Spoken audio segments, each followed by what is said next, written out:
Bonsoir, bonsoir, c'est Manu de You Can Change.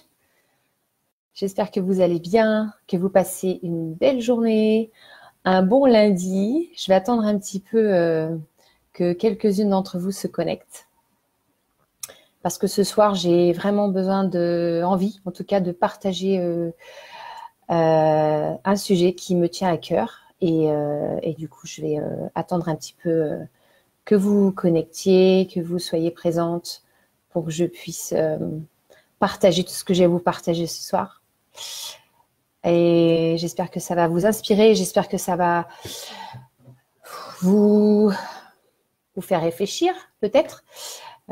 Salut Virginie. Hi Jill. Donc ce soir, j'aimerais vous parler de soins énergétiques. J'aimerais vous parler de mes croyances sur l'univers, sur nos vies, sur ce qu'on fait là aujourd'hui. J'ai tout un petit programme pour vous, croyances limitantes, mémoire cellulaire, choc physique, choc émotionnel. Bonjour Céline. J'aimerais vous parler de notre ego, comment nos traumatismes sont liés à nos émotions, comment nos problèmes physiologiques sont liés à nos émotions et aussi à notre mémoire cellulaire. Donc, en fait, je vais vous partager tout ça. Hello Céline. Alors, la raison pour laquelle je veux faire ce Facebook Live aujourd'hui. On parle beaucoup d'authenticité, on parle beaucoup d'être soi-même, de ne pas avoir peur du jugement des autres, de ne pas avoir peur de ce que vont penser l'autre. Et comme vous le savez, donc je suis life coach, donc j'aide les femmes à être moins stressées dans leur vie. Mais là, je vais vous parler d'un sujet qui est complètement différent et j'ai mis du temps à pouvoir le partager parce que je ne savais pas comment le partager. Donc, c'est pas tellement la peur du jugement des autres, c'est de dire comment le partager d'une façon authentique et d'une façon réelle pour que les gens puissent comprendre ce que je fais en dehors du coaching. Donc, je vais vous donc parler de soins énergétiques. Mais avant de vous parler de ça, j'aimerais vous parler de mes croyances personnelles. Donc, mes croyances personnelles, en fait, pour vous parler un petit peu de mon passé, j'ai été élevée dans une famille catholique. Je ne pratique plus vraiment la religion, c'est-à-dire que je ne vais plus à l'église et je ne prie pas de façon comme on nous a inculqué un petit peu la religion catholique. La religion catholique ne m'a jamais apporté de bien-être, de plénitude. Donc, en fait, j'ai jamais vraiment ressenti beaucoup de soutien par rapport à la religion ou beaucoup d'être. Par contre, en 2015, comme peut-être certaines d'entre vous le savent, j'ai donc vécu un burn-out physique qui m'a… Coucou Marie-Pierre. Ce burn-out m'a permis en fait de découvrir la méditation. Et quand j'ai commencé à pratiquer la méditation, j'ai vraiment ressenti des sentiments de plénitude intense, de paix intérieure intense. J'ai eu des moments de joie tellement intenses que ça me faisait pleurer. Et je me disais, mais en fait, c'est fou de pouvoir vivre ça alors que la religion essaie, je pense, d'essayer de nous inculquer ça et de nous l'apprendre, alors que j'ai jamais réussi à atteindre ces niveaux émotionnels, ces niveaux de joie, de plénitude à travers la religion.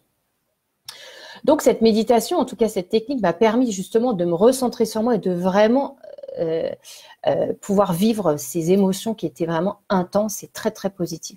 Donc, ça m'a ouvert énormément de portes au niveau spirituel parce que du coup, je me suis questionnée sur comment c'est possible d'atteindre des niveaux d'intensité tels juste par fermant les yeux et se recentrer sur toi.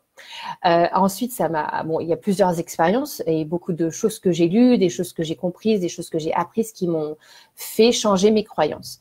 C'est-à-dire que je ne croyais pas à la réincarnation des âmes.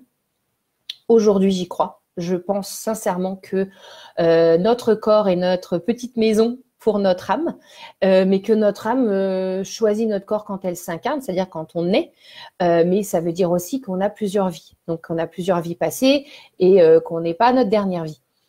Qu'est-ce que ça veut dire? Pourquoi j'en viens là? Ça veut dire qu'aujourd'hui, je vais vous parler de traumatisme. Donc, de traumatisme, c'est des blessures émotionnelles, des blessures physiques. Donc, dans notre vie d'aujourd'hui, on a toutes vécu des blessures. C'est-à-dire qu'on a potentiellement vécu, on va dire blessure physique, donc accident. Ça peut être de l'abus physique, du harcèlement physique ou émotionnel, l'abus sexuel, qui est une grosse blessure aussi.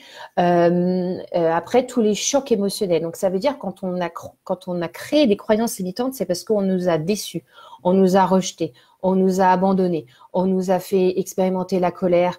Donc, toutes ces émotions négatives, on les a vécues. Pourquoi? Parce qu'on les a expérimentées, donc on les a ancrées à un moment donné. Donc, en fait, il y a eu un point de création de tout ça. D'accord? C'est là vraiment que je veux en venir. Mais ça veut aussi dire que pour moi, notre corps se souvient de ses blessures. Donc, notre corps a, dans notre mémoire cellulaire, cette mémoire de nos blessures. Puisque, pour moi, on a des vies passées, j'espère que vous me suivez jusqu'à présent, puisque pour moi, on a des vies passées, ça veut aussi dire qu'on peut amener des blessures d'antan, donc de vie passée, dans notre vie présente. Puisque nous, on est fait donc d'énergie, cette énergie, donc nos âmes se réincarnent, elles peuvent potentiellement revenir avec des blessures qui n'ont pas été guéries de vie passée. Donc, sur ce fait, ça veut dire que nos blessures sont dans notre mémoire cellulaire, mais elles ne sont pas conscientes. C'est pour ça que des fois, on passe par des schémas, on a des émotions qui nous reviennent en cycle, on a des situations qui nous reviennent en cycle, et on ne sait pas pourquoi, on n'arrive pas à les gérer parce que consciemment, on n'a pas cette connaissance en fait du point de création de ces blessures. Donc, je voudrais vous parler d'une technique que moi j'ai découverte à Londres, qui s'appelle The Sayer Method, donc, qui a été créée par Duke Sayer, qui est une des personnes que je suis depuis l'année dernière. Et la raison pour laquelle j'ai trouvé cette personne, c'est parce que j'ai traversé moi-même une période très compliquée. Pour revenir là-dessus, l'année dernière, j'ai consciemment décidé de quitter Londres après 17 ans. Ce qui veut dire au niveau valeur, c'est que j'ai cassé une valeur de sécurité financière en quittant mon travail, en quittant mon salaire d'employé. Ça faisait donc 15 ans, voilà, 15 ans que je travaillais à Londres. J'ai jamais vraiment, très peu, arrêté de travailler. J'ai quitté mes amis. Deuxième grosse valeur pour moi, la connexion, les amitiés, hyper important pour moi. J'ai également quitté un copain que j'avais pas depuis de longue date, mais qui m'a apporté énormément de soutien à ce moment-là, dans ma transition de rentrée en France.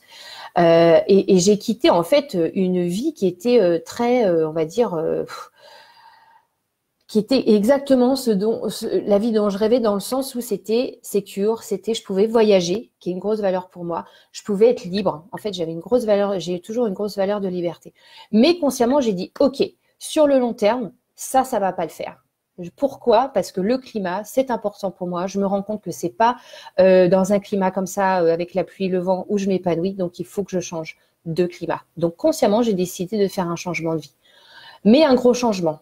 Donc, ce qui s'est passé, c'est que j'ai donné ma démission en mars 2017. Et à partir de là, mon dos a commencé à faire... C'est-à-dire que j'avais déjà mal au dos. Le mal au dos a été chronique pour moi depuis l'âge de 20 ans. Donc, j'ai jamais compris, j'ai jamais même questionné pourquoi c'était chronique. Maintenant, je le comprends. Donc, j'ai donné ma démission. En toute conscience, j'ai commencé à faire mes paquets, à faire mes cartons. Et là, mon dos, il a commencé à vraiment s'empirer. C'est-à-dire que j'ai développé 2 hernies discales, j'étais en douleur constante, j'ai commencé à prendre de la morphine et j'ai fini par prendre du Valium et j'ai fini par pour ne plus pouvoir marcher, en tout cas très difficilement. Jusqu'à ma rentrée en France, a duré encore 6 mois parce que j'ai eu énormément de résistance pour admettre et comprendre ce mal de dos et de pouvoir intégrer la leçon donc de ce traumatisme. Je vais vous expliquer exactement ce qu'en est ressorti. En fait, ce qui s'est passé, c'est que mon ego, il a voulu me protéger. Vous allez voir, ça va paraître un peu perché, mais je vous explique le contexte. Mon ego, il a voulu me protéger de mon changement. C'est-à-dire que pour mon ego, la sécurité financière, c'est une valeur de famille qui est ancrée depuis des générations. C'est-à-dire qu'il faut vraiment avoir de l'argent à la banque, il faut vraiment avoir un emploi fixe, long terme, secure. Ça, c'est important dans ma famille, c'est important pour moi, c'est une valeur qui est ancrée. D'accord? Donc ça, j'en étais consciente. Mais je me suis dit, pas de problème. Je vais planifier mon move. Je vais économiser pendant 1 an. Ça va me donner tant de mois. Ça devrait le faire. Donc j'avais ça. Pour moi, j'avais déjà fait attention à ça. Sauf que comme j'ai cassé plusieurs valeurs en même temps, donc j'ai vraiment fait un move à 360 degrés, mon ego l'a fait hop, hop, hop, hop, hop, ça ne va pas le faire. Donc, on va accentuer le mal de dos pour que tu ailles chez tes parents, donc que tu sois soutenu, que des gens t'aident physiquement, que des gens t'aident émotionnellement et financièrement. Comme ça te laisse, ça te donne un toit, ce qui a été le cas puisque mes parents m'ont offert un toit. Ça te donne le couvert, c'était le cas puisque mes parents voulaient même pas que je paye les courses. Donc j'ai été complètement, mon ego m'a dit oh là là là là, attention, là on va te remettre dans tes petites croyances parce que Manu, tu pars en live. Et là je me suis dit wow, qu'est-ce qui se passe? Pourquoi je me retrouve en Normandie, chez mes parents, bloquée, plus pouvoir marcher sous mes docks, donc pour pouvoir vraiment réfléchir, je ne pouvais pas travailler sur la création de business. En plus, dans un état tellement émotionnel, parce que le mal de dos, c'est très, très nerveux. Ça veut dire que c'est énormément de douleur et en plus, ça attaque le système nerveux. Ça veut dire que régulièrement, j'avais des crises de larmes parce que de frustration, je n'arrivais pas à comprendre comment j'étais dans cette situation.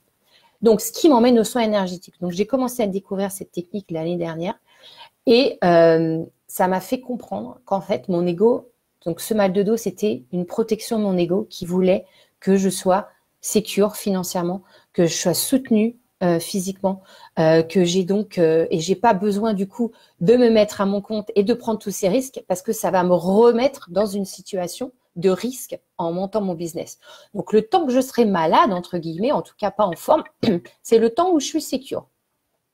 Donc vous allez me dire mais c'est complètement perché parce qu'en fait ça veut dire que c'est moi qui me crée ce mal de dos. Oui, c'est moi, c'est-à-dire que c'est mon ego. Parce qu'il y a des blessures qui sont en moi, donc des blessures intérieures qui sont sur je ne peux pas compter sur les autres. D'accord? Je ne vais pas vous expliquer le cheminement de tout ça, mais bon, en gros, c'est je ne peux pas compter sur moi, les autres, je peux compter que sur moi-même, il faut que je m'en sorte toute seule et il faut travailler dur pour y arriver dans la vie. On va dire l'épanouissement de soi n'existe pas, etc., etc., etc. Donc, je vais vous donner d'autres exemples pour essayer de vous expliquer ça. Si vous avez des questions, n'hésitez pas à mettre des commentaires parce que je sais que ça peut faire beaucoup d'informations. Je vais vous donner d'autres exemples qui, voilà, sans révéler parce que je garde bien sûr la confidentialité. Mais admettons, la situation actuelle, c'est que vous ne trouvez pas l'homme de votre vie. Un exemple. Et quand vous le trouvez, cette personne, donc cet homme, est toujours en train de se séparer de vous ou disparaît de la circulation, ne vous donne pas de nouvelles. Ça, c'est un schéma, d'accord? C'est-à-dire que c'est un cycle. C'est un truc qui revient constamment. Vous rencontrez quelqu'un et cette personne vous quitte. Vous rencontrez quelqu'un et cette personne disparaît. Vous rencontrez quelqu'un et cette personne ne veut plus être avec vous, ne veut pas de relation, ne veut pas de choses sérieuses. Donc, ça, c'est un cycle. Donc, ça veut dire que c'est un pattern. Donc, ça veut dire que c'est lié à une croyance limitante, lié à une blessure d'antan, donc vie passée ou de cette vie-là. Qu'est-ce qui a pu se passer? Abandon du père. Donc, votre père vous a abandonné. Du coup, votre croyance est « je ne peux pas faire confiance aux hommes. Les hommes disparaissent toujours ». Et en fait, votre ego, il est constamment en train de vous prouver que les hommes ne sont pas là pour vous dans votre vie, qui sont constamment en train de partir, que vous ne pouvez pas leur faire confiance. Pourquoi? Parce que vous vous souvenez de cette blessure, de l'abandon, et du coup, vous avez compris et vous avez assimilé que, vous avez complètement assimilé, on va dire, au niveau cellulaire, donc c'est pas que subconscient, inconscient, que vous ne pouvez pas faire confiance aux hommes. Donc, dans votre vie, vous êtes constamment en train de vous prouver à vous-même que les hommes ne sont pas là pour vous. Donc, c'est important de guérir cette blessure de l'abandon pour pouvoir créer une relation sur le long terme. J'espère que ça aide. Une autre chose, mal de gorge par exemple. Il y a eu le cas, j'ai eu le cas, on va dire récemment. Donc, un mal de gorge. Souvent, c'est lié, donc comme le bas du dos, c'est lié au soutien. Donc, peur d'être seul, peur de s'en sortir seul, peur de ne pas être sécure financièrement. Le mal de gorge, c'est peur d'être réel par rapport à ses émotions, peur d'être soi, peur d'être authentique. Donc souvent des angines à répétition ou les mal de gorge, à être bloqué de la gorge, c'est souvent ça. Ça veut dire qu'on n'arrive pas à s'exprimer soi. On a trop gardé de choses en nous. Admettons que vous êtes petite et vous dites, vous êtes, je sais pas, vous êtes ado et vous dites à votre père, votre mère, maman, je veux devenir musicienne. Voilà, ça c'est mon kiff, c'est ma vie. Quand je chante, quand je joue du piano, je suis, voilà, dans mon chemin, c'est ma voix, c'est ce que je veux faire. Et vos parents vous disent, mais sois pas idiote, tu vas pas faire de la musique, c'est pas un travail, voilà, va faire du droit et on en reparle après. Du coup, on vous a cassé en plus on va dire votre cheminement de ce que votre âme veut expérimenter, parce qu'on est tous là pour expérimenter quelque chose dans cette vie. Donc, vous allez à l'encontre de ce que votre âme veut expérimenter, et votre âme, elle va toujours essayer de vous remettre sur le droit chemin. Donc, vous allez là, elle va vous envoyer des messages. Ça peut être des grosses claques si on n'écoute pas ce que notre âme, elle veut nous faire expérimenter. Donc, vous avez compris que d'être sincère et de suivre votre voie intérieure ne sera pas bénéfique puisqu'on va vous en balancer des grosses claques. Donc, dès que votre âme, elle vous dit, mais faudrait que tu fasses ça, faudrait que tu remets-toi à la musique, remets-toi au piano, remets-toi à chanter, toi, tu vas dire, non, ça, c'est pas sécure, c'est pas safe. Qu'est-ce qui va se passer? Les gens vont me juger. Les gens vont me dire, mais c'est pas un travail. Mais pourquoi tu fais ça? Les artistes, ils s'en sortent pas. Donc, je vous passe les détails sur toutes les croyances limitantes de ce que vous pouvez entendre. Du coup, mal de gorge. Pourquoi mal de gorge? Parce que dès que vous voulez, votre âme, elle vous envoie un petit nudge pour vous dire, allez, vas-y, joue. Vous allez peut-être aller jouer dans une soirée ou peut-être, et peut-être que vous allez voir un commentaire de quelqu'un. Et là, vous dites, ben voilà, tu vois, tu joues là, tu suis ton âme et blam, tu te prends une porte. Donc, du coup, c'est pas safe. Et ça, c'est pareil. Ça peut être aussi un pattern, un schéma qui revient. Donc, en fait, cette méthode que j'ai suivie pour moi depuis 1 an et que je suis toujours, parce qu'on passe toujours par des émotions, on a toujours des émotions qui nous viennent, au quotidien ou en tout cas chaque mois, on est triste, on est frustré, je sais pas, on est submergé, on est stressé, on se sent abandonné, on se sent pas aimé, on se sent seul. Je veux dire, à un moment donné, on n'est pas parfait, on est des êtres humains et heureusement, on a des émotions. Et ces émotions, elles sont là. Donc, chaque émotion qu'on a, on peut les guérir de cette façon. Donc, ce soin en fait énergétique, donc de cette méthode, en fait, elle nous permet de trouver le point de création de nos émotions, surtout quand elles sont, on va dire, chroniques, des choses qui reviennent régulièrement, pour pouvoir les guérir. Donc, en fait, c'est comme une méditation guidée qui nous permet de revenir au point de création de ça pour pouvoir enfin la guérir et pour pouvoir avoir la prise de conscience de pourquoi ça nous arrive régulièrement et comment on va s'en sortir de ce schéma. Et moi, je suis convaincue que on ne peut pas aller voir quelqu'un, donc parce que on va dire des gens qui font du soin énergétique, il y en a beaucoup. Il y a des gens qui font du Reiki, il y a des gens qui font du Shiatsu. Enfin, je veux dire, il y en a plein. Mais moi, je suis convaincue que la prise de conscience est la première chose, parce que on peut pas attendre des autres qui nous guérissent. Il faut déjà avoir envie de se guérir soi, et il faut aussi avoir envie de prendre action sur notre guérison. C'est-à-dire que cette technique aussi, derrière, il y aura des choses à mettre en place. Ça peut être écrire des choses, voilà, écrire sur cette émotion, écrire des choses qu'on a réalisées. Donc en fait, en tant que comment on peut dire,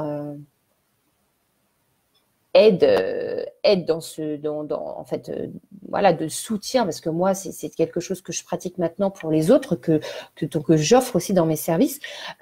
Moi, je vais vous faire comprendre l'ego, les décisions que vous avez prises, les actions dans votre vie aujourd'hui, comment tout ça s'est lié, et du coup, pour que vous pouviez prendre conscience de vos schémas, de vos blocages, de vos émotions, pour enfin vous guérir de vos blessures émotionnelles ou physiologiques.